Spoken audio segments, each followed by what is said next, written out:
ইংরেজি ক্যালেন্ডারের এপ্রিল মাসের প্রথম দিনটিকে এপ্রিল ফুলস ডে হিসেবে আমরা তো সবাই জানি, কিন্তু কখনো ভেবে দেখেছেন এর শুরুটা হলো কিভাবে? ইতিহাস বলে আনুমানিক ১৬শ শতকের শেষের দিকে সম্রাট জুলিয়াস সিজার প্রবর্তিত জুলিয়ান ক্যালেন্ডারের বদলে ফ্রান্সে গ্রেগরিয়ান ক্যালেন্ডার বা এখনকার ইংরেজি ক্যালেন্ডার চালু হয়। এর ফলে জুলিয়ান ক্যালেন্ডারের নববর্ষ, যা এতদিন পালিত হতো পয়লা এপ্রিল দিনটিতে, এই নতুন ক্যালেন্ডারে সেটি বদলে হয়ে যায় পয়লা জানুয়ারি।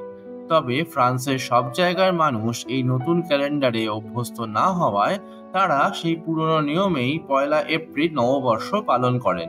মূলত এই মানুষদেরই ব্যঙ্গ করে ডাকা হতো এপ্রিল ফুলস নামে, এবং তখন থেকে সম্ভবত এই দিনটিকে এখনো এপ্রিল ফুলস ডে হিসেবে পালন করা হয়।